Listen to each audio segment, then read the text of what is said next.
Princess Kira VIII stood in the Grand Council chamber, her violet scales catching the light from the crystal ceiling above. Her hands were clenched into fists at her sides. She could not believe what the council members were telling her. "You want me to marry a human?" she said, her voice low and dangerous. The council members shifted in their seats. They were all old Valtorians, covered in the dark scales that came with age. Elder Vothran, the head of the council, nodded slowly. "It is necessary, Princess. The war has drained our resources. The humans control the trade routes we need. This marriage will bring peace." Kira VIII felt rage burning in her chest. She was a warrior, a commander of fleets. She had fought in 12 battles across 4 star systems. She had led soldiers into combat and brought them home alive. And now they wanted her to marry one of those soft, weak creatures from the human colonies? "Humans are nothing," she said. "They live for barely 100 years. They have no scales, no natural armor. They are weak. Also, they are numerous," Elder Vothran replied. "And they are stubborn. This war has lasted too long. Your father, the Emperor, is dying. We cannot continue fighting on multiple fronts." Kira VIII's anger faded slightly at the mention of her father. Emperor Thax-Ul had been sick for months now. The doctors said there was nothing they could do. Her heart ached when she thought of him. "Does my father know about this?" she asked quietly. "It was his idea," Vothran said. "He wants peace before he dies. He wants to know the Empire will survive." Kira VIII closed her eyes. If her father wanted this, she could not refuse. But the thought of binding herself to a human for life made her sick. She had seen humans before, on battlefield recordings and diplomatic transmissions. They looked so fragile, so breakable. How could she respect a mate who would die of old age before she even reached her prime? "When?" she asked, opening her eyes. 2 weeks. The human representative will arrive in 10 days. The ceremony will happen shortly after." Kira VIII nodded stiffly and left the chamber. She walked through the crystal corridors of the palace, her clawed feet clicking on the polished floor. Servants and guards moved out of her way quickly. They could see the anger radiating from her. She went to her father's chambers. The guards let her pass without a word. Inside, Emperor Thax-Ul lay on his resting platform, connected to several medical machines.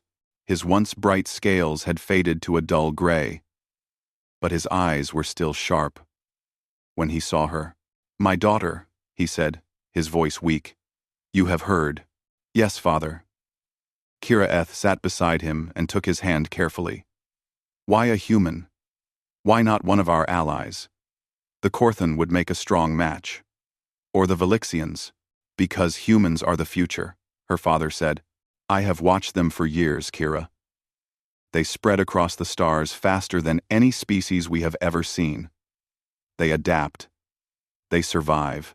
They do not have our strength or our long lives, but they have something else. Something we need to understand." "What?" Kira VIII asked. "Determination," her father said. "When we knock them down, they get back up. Always. I have seen it in every battle report. We are stronger, but they never stop fighting. That kind of spirit. It is valuable. If we can make peace with them, if we can learn from them, the Empire will grow stronger." Kira VIII wanted to argue, but she could not. Her father was the wisest leader their people had ever known. If he believed this was necessary, then it must be. "I will do it," she said. "For you, for the Empire." Her father smiled weakly. "You are my greatest achievement, Kira. You will be a good empress one day. And who knows, perhaps this human will surprise you." Kira VIII doubted that very much. Far across the galaxy, on the human colony of New Terra, Lieutenant Commander Jake Morrison sat in Admiral Hayes's office, staring at the woman in disbelief. "You want me to do what?" he asked. Admiral Hayes looked tired. She had bags under her eyes and gray streaks in her dark hair. The war with the Valtorians had aged everyone in the military command. You heard me, Lieutenant Commander.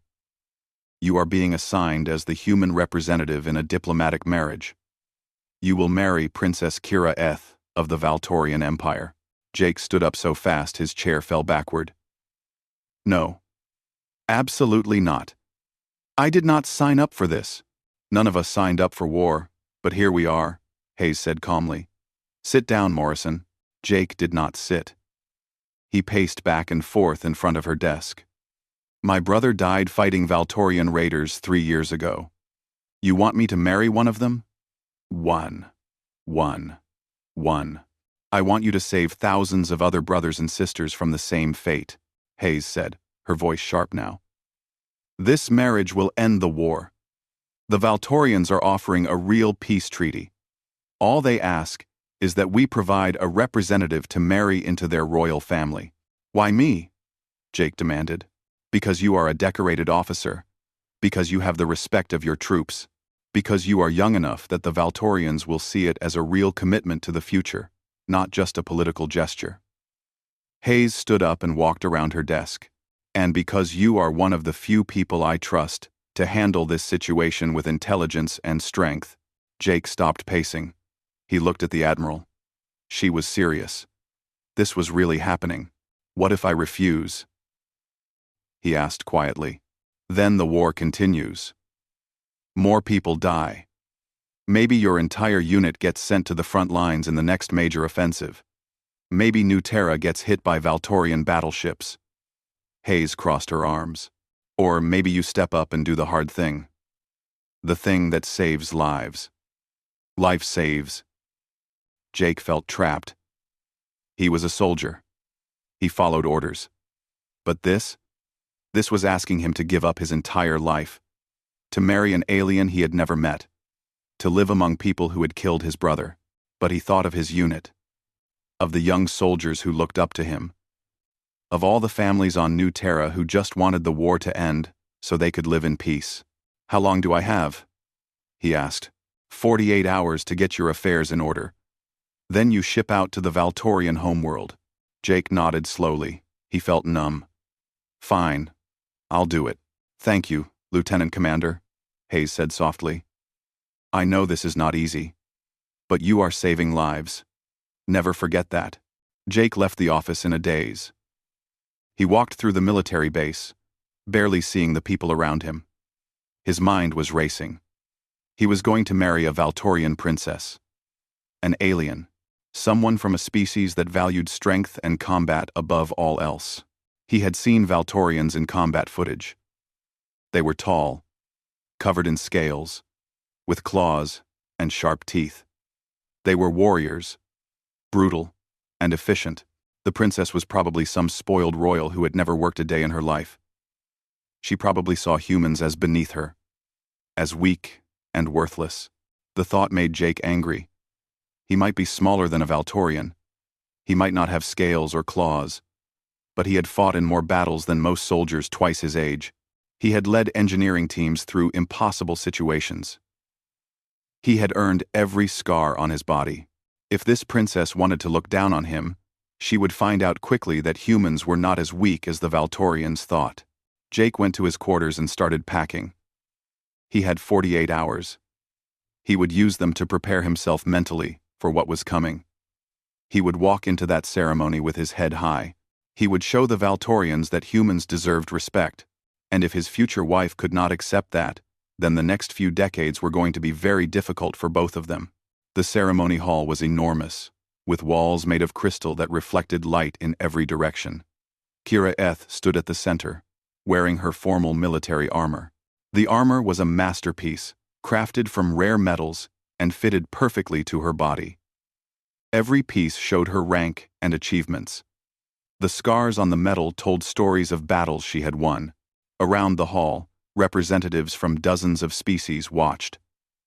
There were Korthan warriors, with their 4 arms, Velixian diplomats, with their translucent skin, even some Threxians, despite their usual isolation. Everyone wanted to witness this moment. A Valtorian princess marrying a human.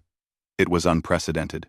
Kira Eth's mother stood beside her, tall and elegant in her ceremonial robes. "Remember, daughter," she whispered. "Show no weakness.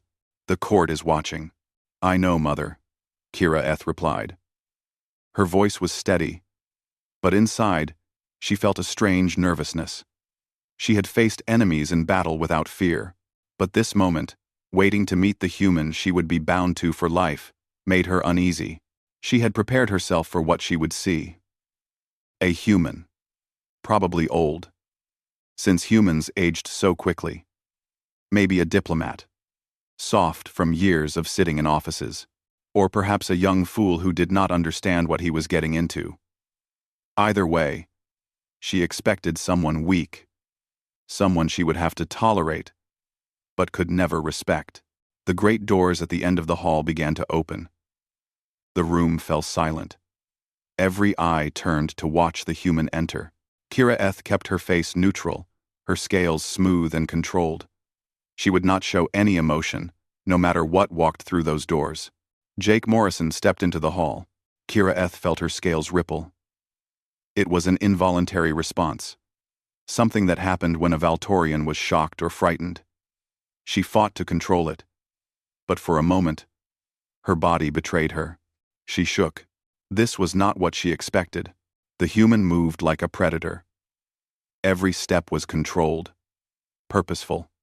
He wore his military dress uniform, dark blue with silver decorations. But the uniform could not hide what he was.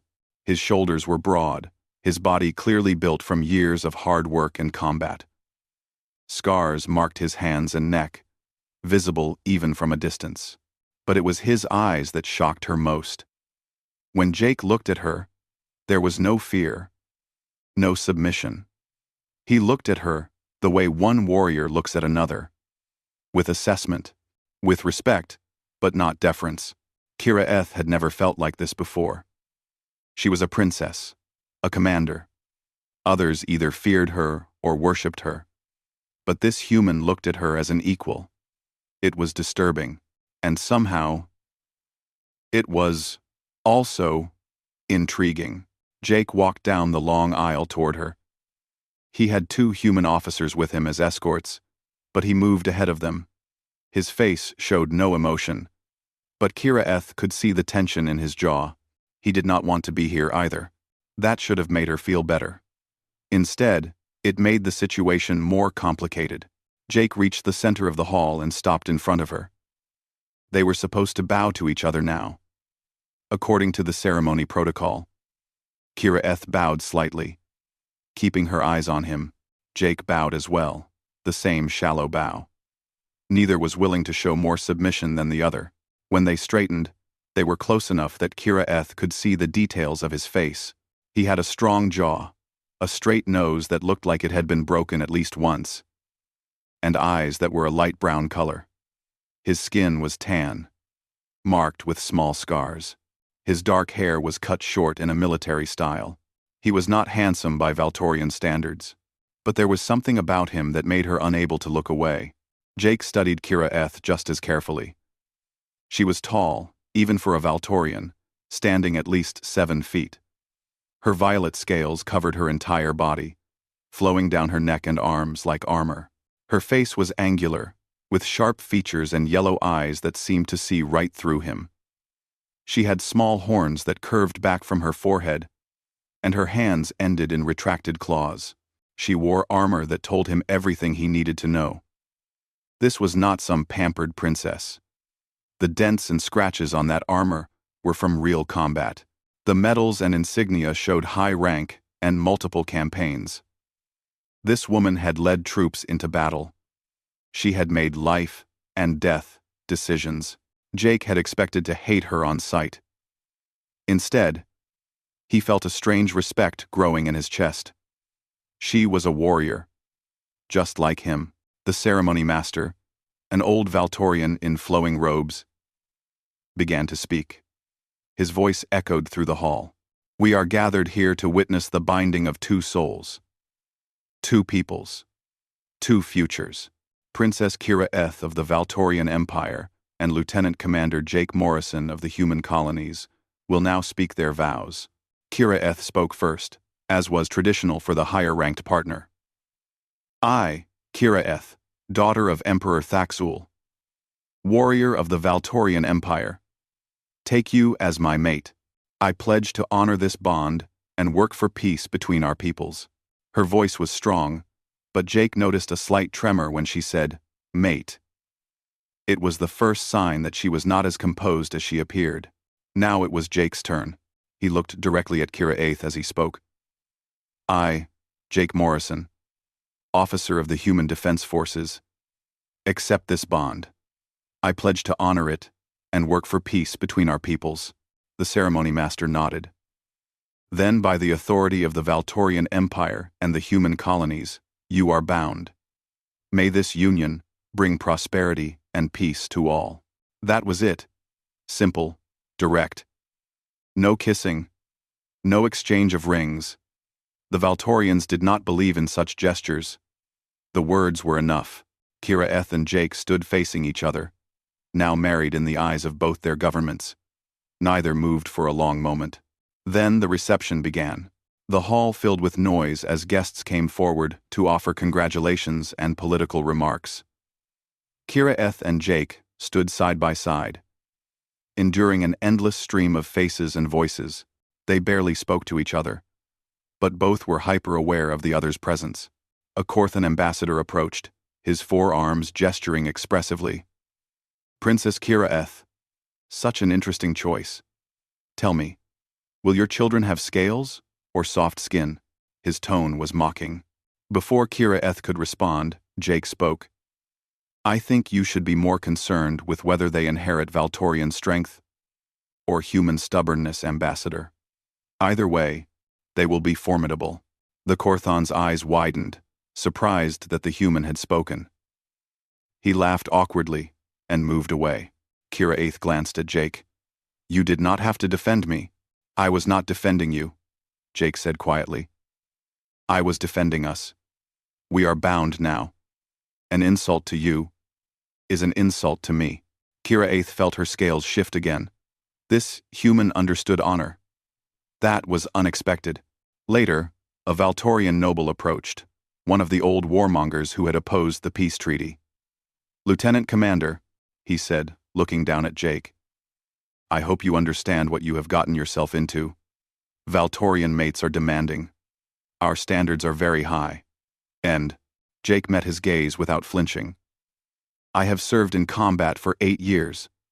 I have led missions behind enemy lines. I have survived things that would kill most beings. I think I can handle high standards.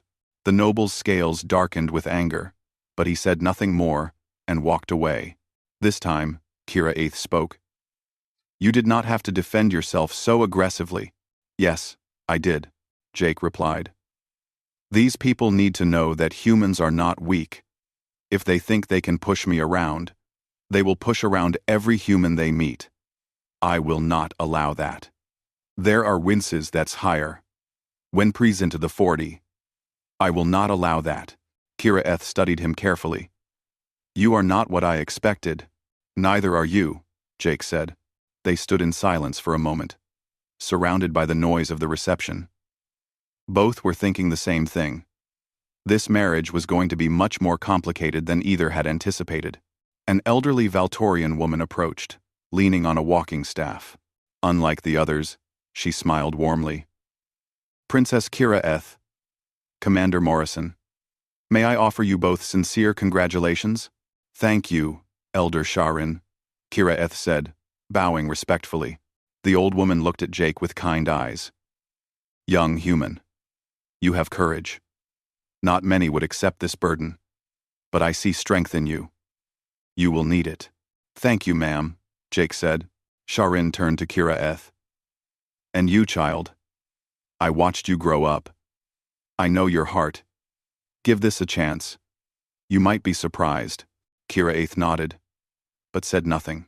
As the reception continued, Kira Eth and Jake found themselves in a strange synchronization. When someone tried to insult one of them, the other responded. When political factions tried to maneuver around them, They stood firm together. It was not planned. It was instinctive. By the end of the night, both were exhausted. They had been paraded in front of hundreds of guests, questioned, tested, and observed. As the last visitors finally left, they stood alone in the great hall. "Tomorrow we board the Celestial Dawn," Kira Eth said. "We will visit allied worlds for 6 months. It is part of the diplomatic tour." 6 months, Jake repeated. "Living on the same ship, in the same quarters," Kira Eth added. "It is expected." Jake nodded slowly. "Then we should establish some ground rules." "Agreed," Kira Eth said. "But not tonight. Tonight, we both need rest." They walked together through the crystal corridors toward the royal quarters that had been prepared for them. Neither spoke. Both were lost in their own thoughts, trying to process what had just happened. When they reached the quarters, Kira Eth paused at the door. "Jake Morrison." It was the first time she had used his name directly. "Yes? You fought well tonight. In your own way." Jake looked at her in surprise. "So did you." Kira Eth's scales shifted to a lighter shade, a Valtorian sign of acknowledgement. Then, she entered the quarters, leaving Jake to follow. As the door closed behind them, both knew that their lives had changed forever. They were bound now, for better or worse, and despite all their expectations, despite their prejudices and fears, neither could deny the small spark of respect that had begun to grow between them. It was not love, not even close, but it was a beginning. The Celestial Dawn was a diplomatic vessel designed to impress. It had elegant quarters, meeting rooms decorated with art from dozens of worlds, and a crew of both humans and Valtorians working together. For Kira Eth and Jake, it became their home for the next 6 months. The first few weeks were tense. They shared quarters, as was expected. But they barely spoke. They moved around each other like two predators sharing territory, careful not to intrude on the other's space. Jake worked on reports and maintenance schedules during the day. Kira Eth trained in the ship's combat simulator and studied diplomatic briefings. At night, they slept in separate sections of their quarters. Neither complained. Neither asked for more. But living in close quarters meant they could not avoid learning about each other. Jake noticed things about Kira Eth. She woke up early, before the ship's artificial sunrise. She spent an hour in meditation, sitting perfectly still, her scales changing colors slowly as she breathed.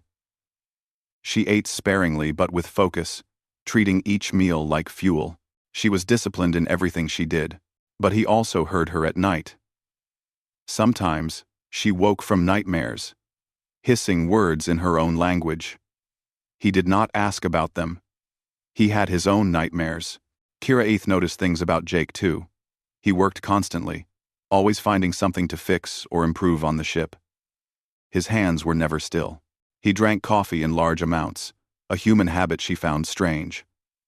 He wrote letters to someone on New Terra, spending hours choosing his words carefully. She also saw how the human crew members looked at him. They respected him. When Jake walked through the corridors, human soldiers stood straighter. Engineers asked his opinion. He had earned their loyalty through actions, not rank. One thing surprised her most. Jake was kind to the lower-ranked crew members. He remembered their names. He asked about their families. He helped them with problems that were not his responsibility. This was very different from Valtorian commanders, who kept distance from their subordinates. 3 weeks into the journey, a Corthan delegation came aboard for diplomatic meetings. The lead ambassador was the same one who had mocked them at their wedding. He brought a small team, and they stayed for 2 days. On the second night, there was a formal dinner. Kira Eth and Jake sat at the head table with the Corthan ambassador and several other dignitaries. The conversation was polite, but tense. The Corthan ambassador drank too much of his favorite liquor.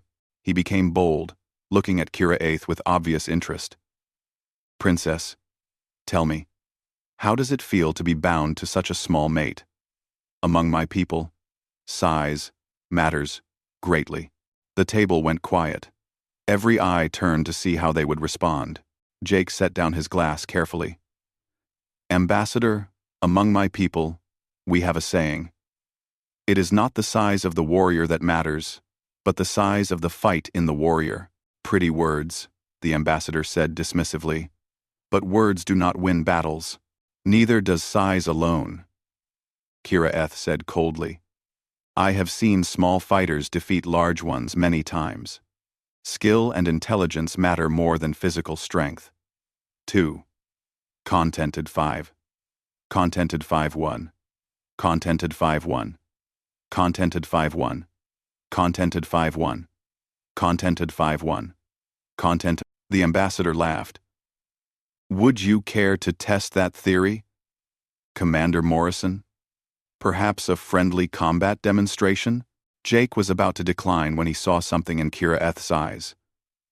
She wanted to see him fight. She wanted to know if he truly was a warrior or just someone who talked well. Why not? Jake said. Tomorrow morning, in the training deck. The ambassador grinned, showing his many teeth. Excellent. I look forward to it. After dinner, Kira Eth followed Jake back to their quarters. You should not have accepted, she said. Korthons are twice your size and 4 times your strength. I know what Korthons are, Jake said, pulling off his formal jacket. I have fought them before. I have fought them before. In real combat? Yes. During the border skirmishes 5 years ago. I know their weaknesses. Kira Eth watched him carefully. You are confident. I am realistic, Jake corrected. I cannot match his strength, but I can be faster and smarter. The next morning, half the ship's crew gathered in the training deck to watch. The Korthan ambassador stood in the center, wearing minimal armor and stretching his 4 arms. He was massive, standing nearly 8 feet tall with muscles that looked like steel cables. Jake entered wearing simple training clothes.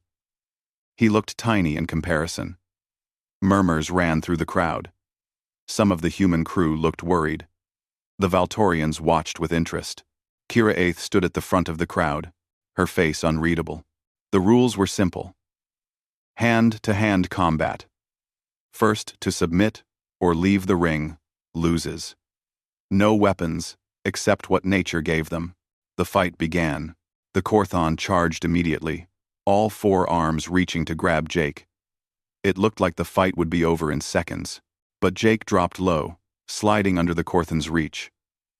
As he passed, he struck hard at the back of the ambassador's knee. The Korthan stumbled, but did not fall. The ambassador turned, anger replacing his amusement. He attacked again, using all 4 arms in a coordinated assault. Jake dodged and weaved, never staying in one place. When he could not dodge, he deflected, using the Korthan's own strength against him. The crowd was silent now, watching intently.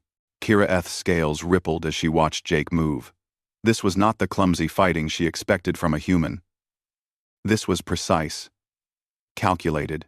Jake was treating the fight like a puzzle, finding the solution piece by piece. The Korthan was getting tired and frustrated. His attacks became wilder, less controlled. Jake waited for his moment. When the ambassador overextended with all 4 arms at once, Jake moved inside his reach. He struck the Korthan's breathing holes at the base of his neck, a weak point in their physiology. The ambassador gasped, his body reflexively contracting. In that moment of weakness, Jake used a joint lock on one arm, positioned himself perfectly, and leveraged the Korthan's own weight to bring him down. The ambassador crashed to the floor, and Jake maintained the lock, his knee pressing on the breathing holes. Yield, Jake said, quietly. The ambassador hesitated, then tapped the floor twice. Submission. Jake released him immediately and stepped back. He offered his hand to help the ambassador up. After a moment, the Korthan took it. You fight well, human, the ambassador said, rubbing his neck. I underestimated you. Many beings do, Jake replied. It usually works in my favor.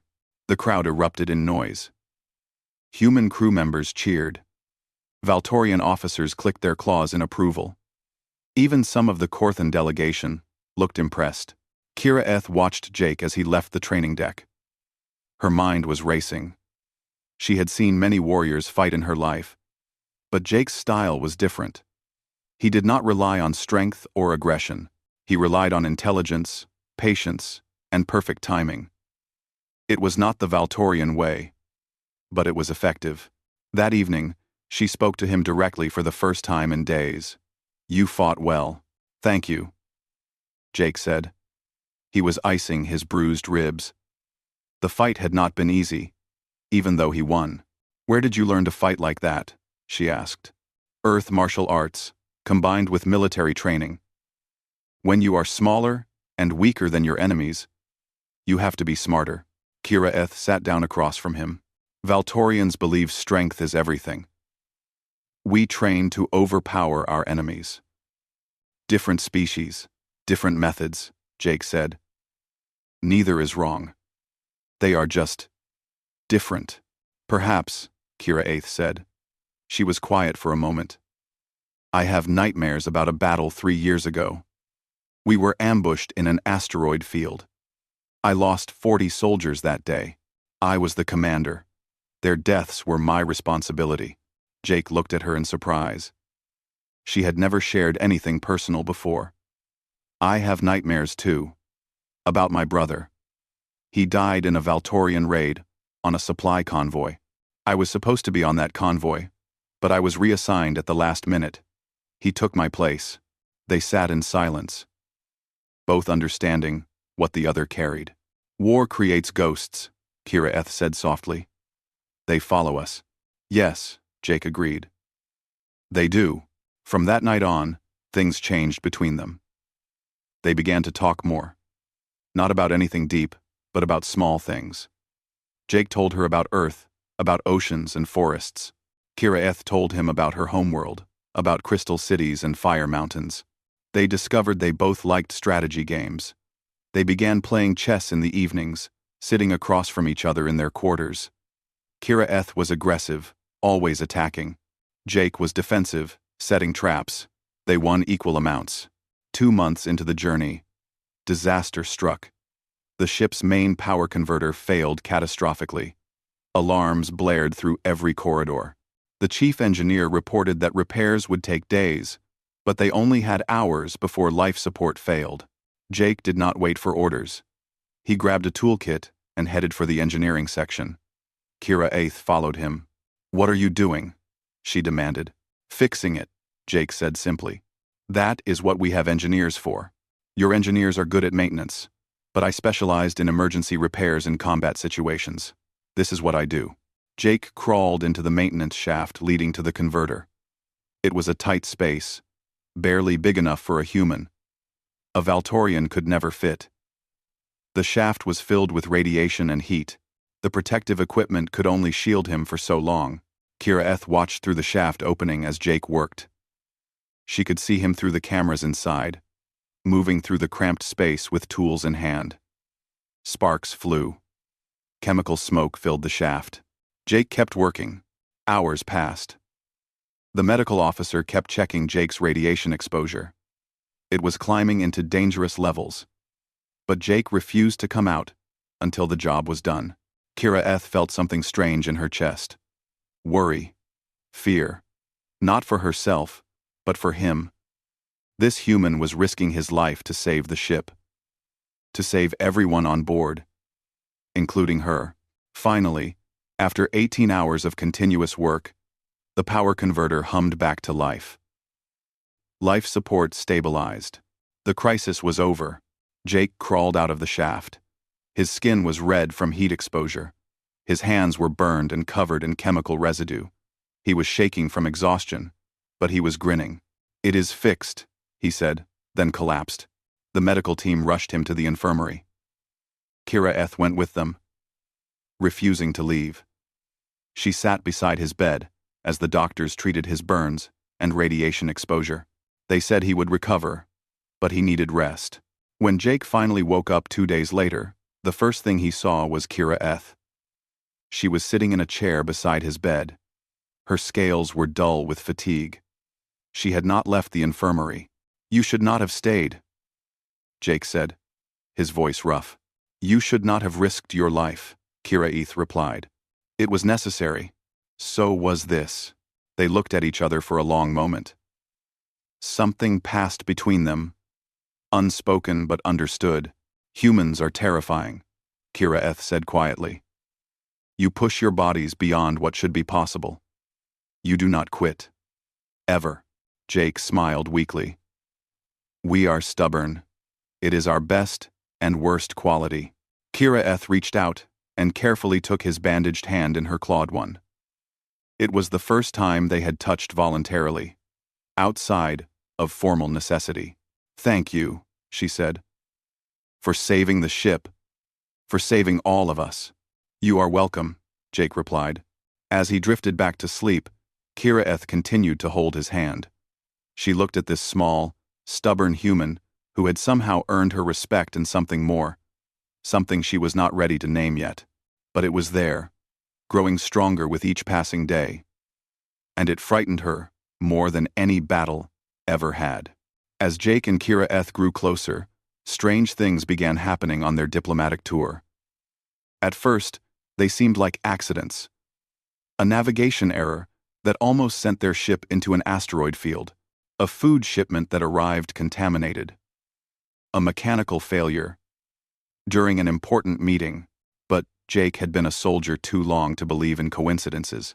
These are not accidents, he told Kira Eth one evening as they reviewed reports in their quarters.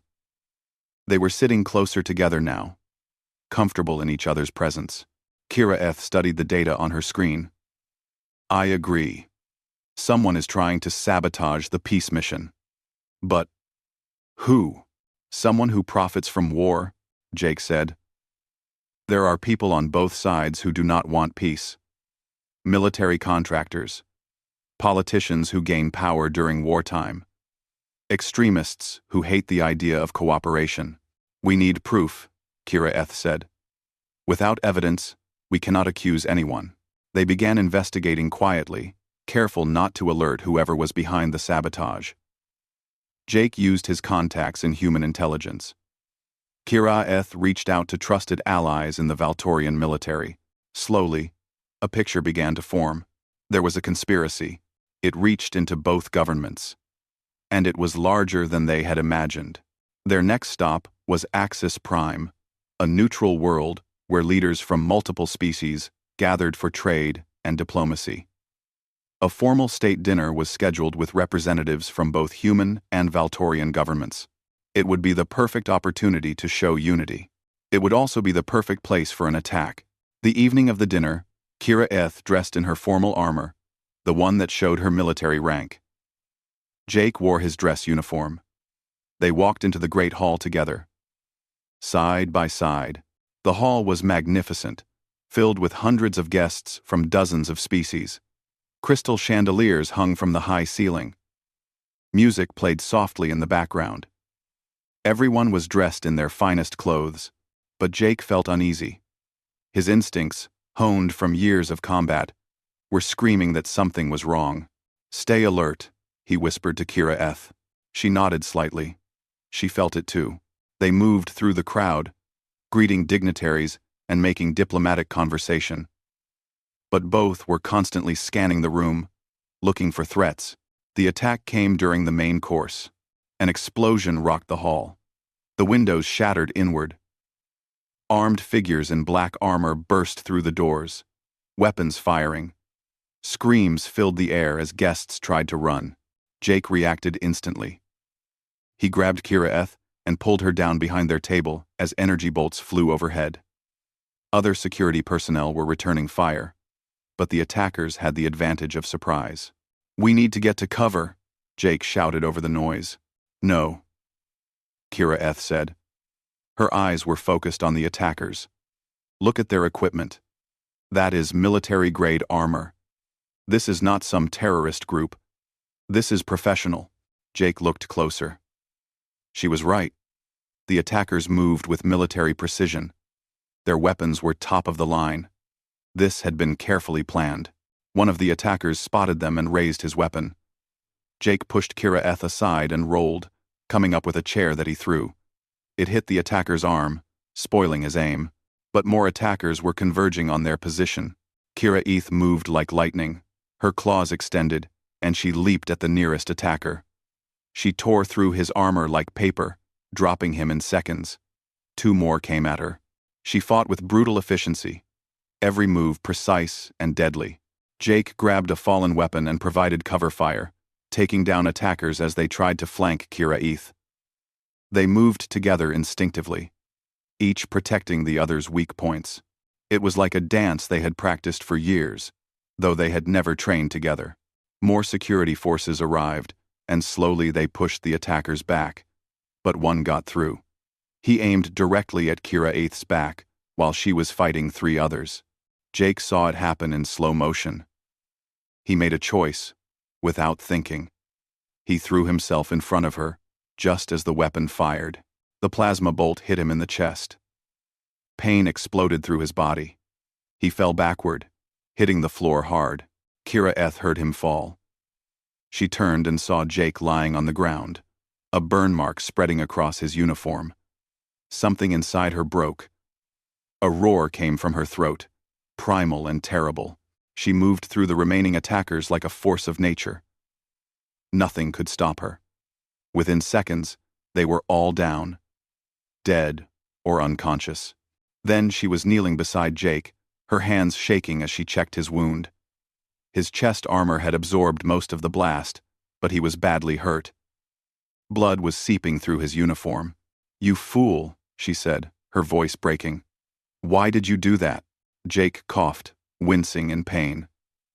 "Because you are my mate. I protect what is mine." Kira Eth felt something wet on her face. She was crying. She had not cried since she was a small child, but tears were streaming down her scaled cheeks. "Do not die," she commanded him. "That is an order." Jake tried to smile. "Yes, ma'am." Medical teams arrived and took Jake away. Kira Eth refused to leave his side. She walked beside the stretcher, her hand holding his, as they rushed him to the medical facility. For 3 days, Jake lay in intensive care. The doctors worked constantly to repair the damage. The plasma bolt had nearly killed him. Another inch to the left, and it would have hit his heart. Kira Eth never left the medical facility. She sat in a chair beside his bed, watching him breathe, watching the monitors that showed his vital signs. She barely ate. She did not sleep. On the 2nd day, her mother arrived.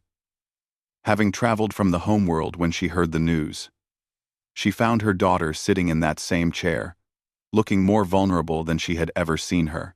"Kira," her mother said softly, sitting beside her. "You must rest." "I cannot," Kira Eth replied. "If I leave, if I am not here, when he wakes." Her mother took her hand. "You love him." Kira Eth looked at her mother with wide eyes. I do not know. Is this love? This feeling like my heart is being torn from my chest? This fear that I cannot breathe properly until I know he will survive?" Her mother smiled sadly. "Yes, my daughter. That is love. But he is human. We are so different. Love does not care about differences," her mother said. "It finds us when we least expect it. It seems yours found you in a marriage you did not want, with someone you thought you could never respect. We, too." Kira Eth looked back at Jake's still form. "He saved my life. He threw himself in front of a weapon meant for me. No one has ever done such a thing for me before." "That is because no one has loved you the way he does," her mother said. "I saw how he looked at you during your wedding. I saw the respect in his eyes. That respect has grown into something more, just as yours has. We can self. We can self. We can self. We can self. We can self. We can self. We can self. We can self. We can self." On the 3rd day, Jake finally woke. His eyes opened slowly, adjusting to the light. The first thing he saw was Kira Eth, still sitting beside him. She looked terrible. Her scales were dull from lack of care. Her eyes were red from crying. You look awful, he said, his voice weak, but teasing. Kira Eth made a sound between a laugh and a sob. You are an idiot, Jake Morrison. I have been told that before, he admitted. You nearly died, but I did not. Thanks to your armor design recommendations. The chest plate you suggested saved my life. Kira Eth leaned forward, taking his hand carefully. When I saw you fall, when I thought you might die, I realized something. What? Jake asked, though he thought he knew. I love you, Kira Eth said simply. I do not know when it happened. Perhaps when you fought the Korthon ambassador. Perhaps when you saved the ship. Or maybe it was during one of our chess games, watching you think 3 moves ahead. But it happened. And I cannot pretend otherwise anymore. Goals. Jake squeezed her hand. I was going to wait until I could stand up to tell you this. But I love you too. I think I started falling for you that first night, when you stood beside me against all those people trying to tear us down. You are strong, intelligent, and beautiful. And I would take that plasma bolt again if it meant keeping you safe. Do not even joke about that, Kira Eth said, but she was smiling through her tears. Jake reached up with his free hand and gently touched her face. She leaned into his touch, her scales warming under his fingers. We have a problem, though, Jake said after a moment. What problem? Someone tried to kill us. And they are going to try again. Kira Eth's expression hardened. Yes. While you were unconscious, I began investigating. The attackers carried no identification, but their equipment told me everything. Some of it was human military. Some was Valtorian military. This conspiracy involves people from both our governments. Jake sat up slowly, ignoring the pain. Then, we need to expose them. We need to find out who is behind this and stop them. Agreed, Kira Eth said. But we must be careful. If we alert them that we know, they will strike again. Then we set a trap, Jake said. We make ourselves targets. We let them think they have another chance. And when they attack, we are ready. That is dangerous, Kira Eth warned. Yes, it is. But we are warriors. Danger is what we do. Kira Eth studied his face. Even injured, even weak from his wounds, Jake's eyes burned with determination. This human never gave up, never backed down. It was one of the things she loved most about him. Very well, she said. We set a trap. But this time, we fight together. No more heroic sacrifices. Deal, Jake agreed. They spent the next few days planning. Jake recovered quickly, his body healing with the help of advanced medical technology. Kira Eth used her intelligence contacts to trace the source of the attack. They discovered that the conspiracy went even higher than they thought.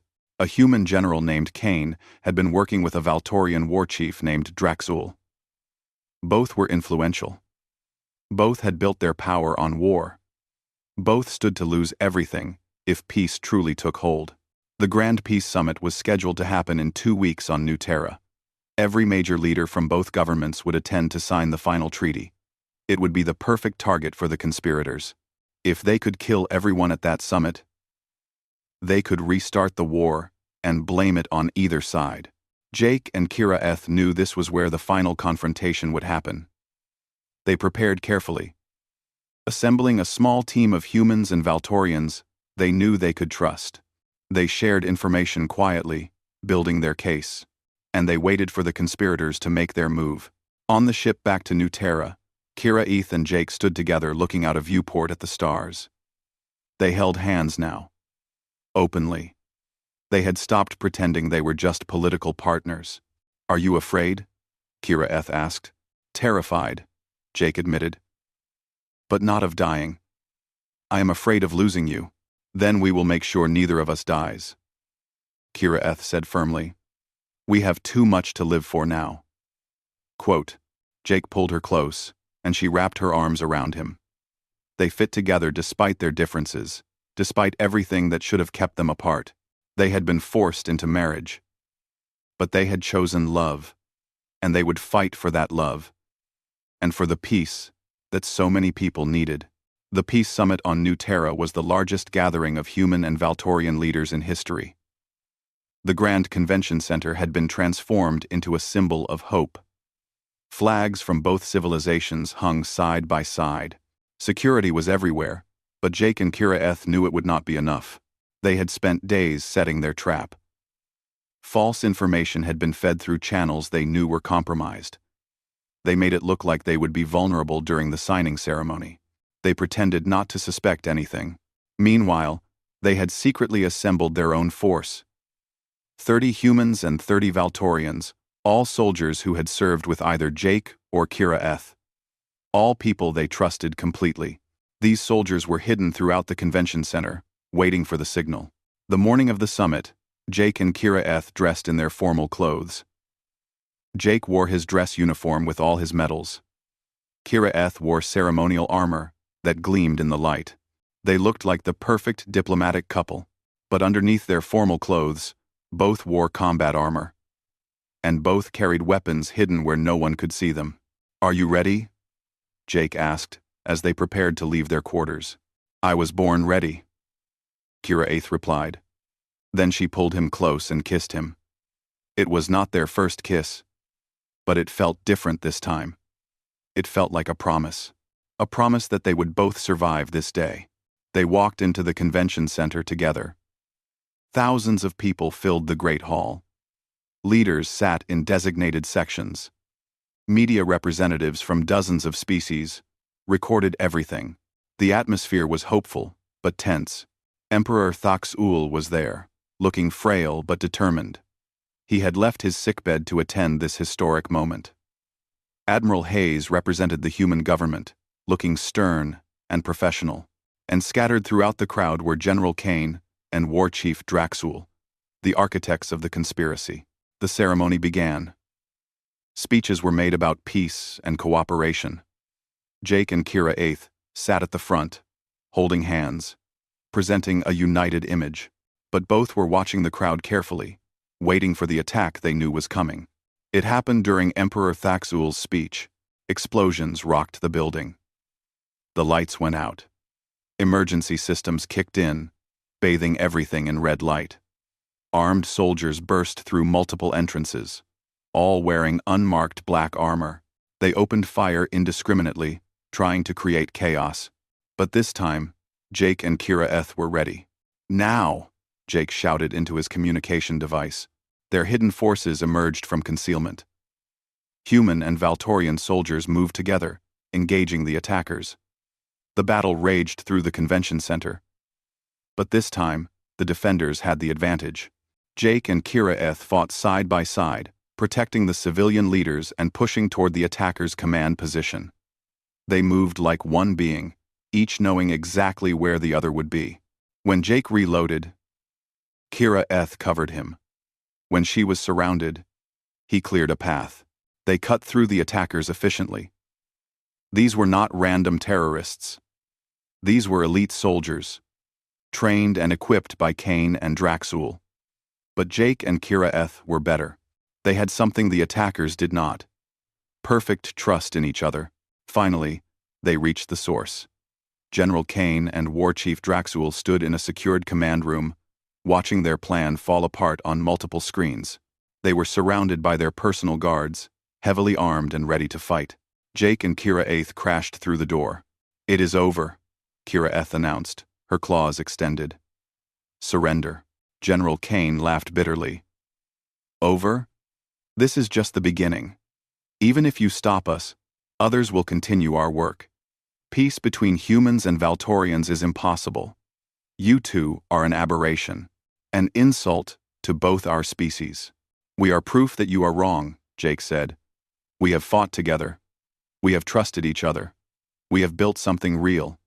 And if we can do it, others can too."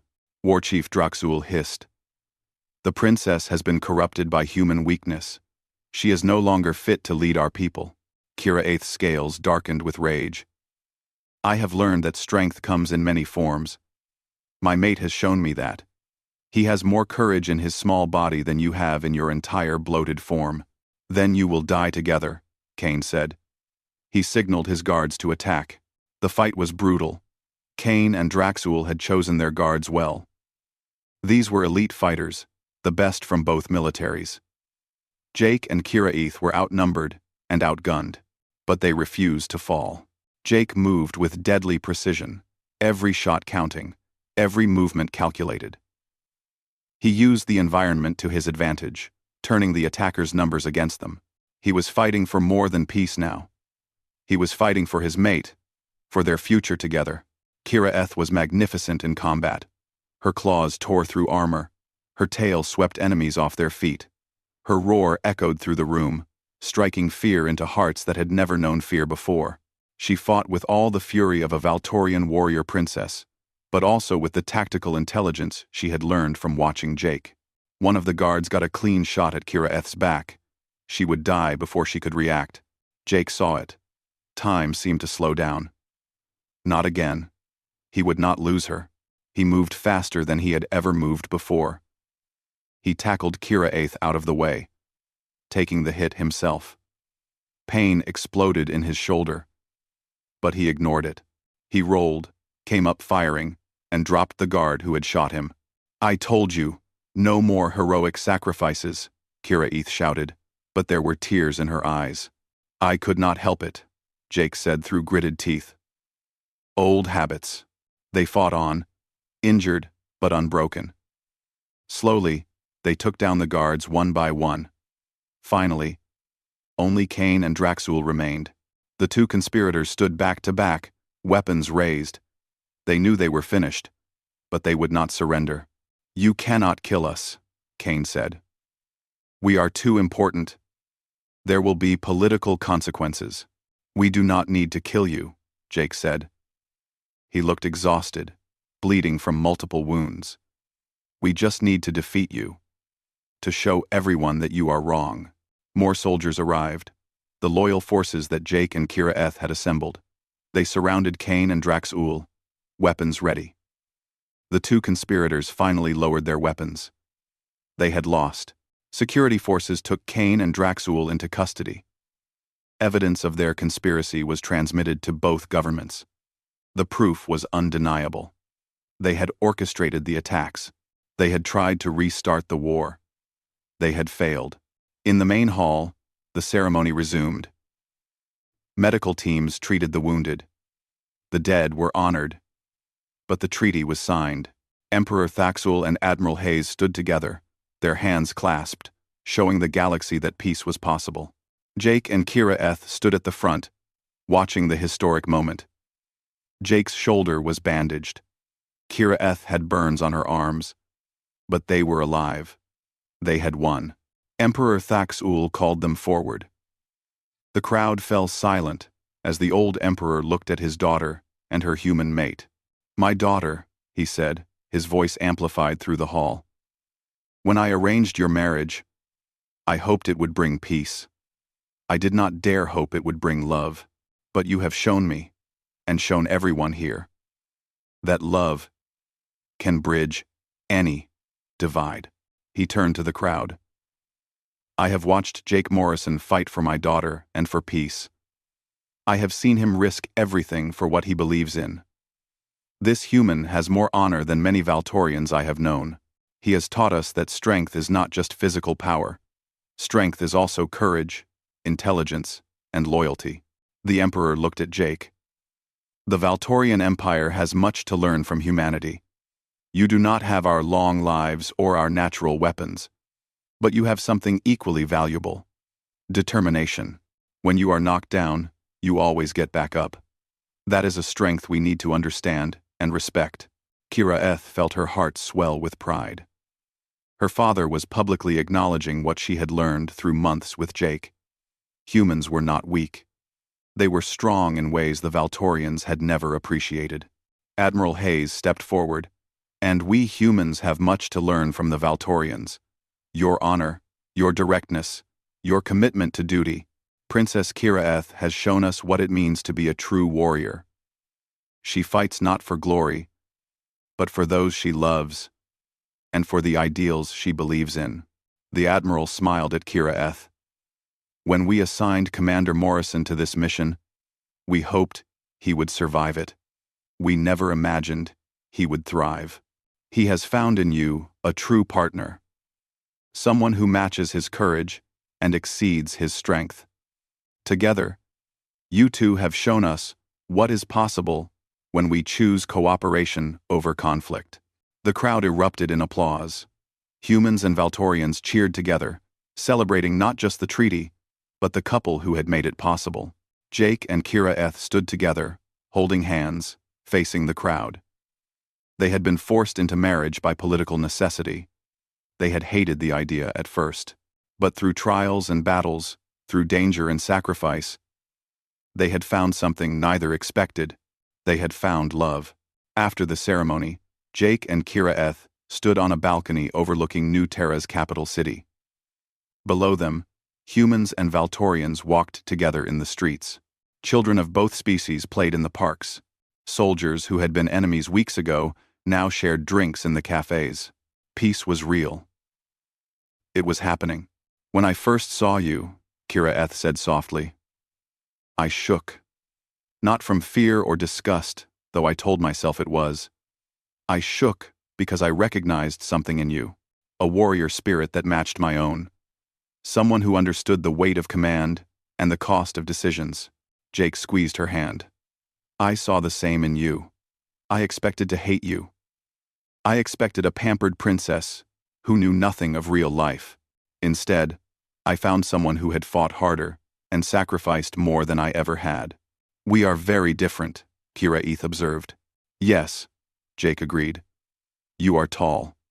I am short. You are strong. I am clever. You have scales. I have skin. You will live for centuries. I will be gone in decades.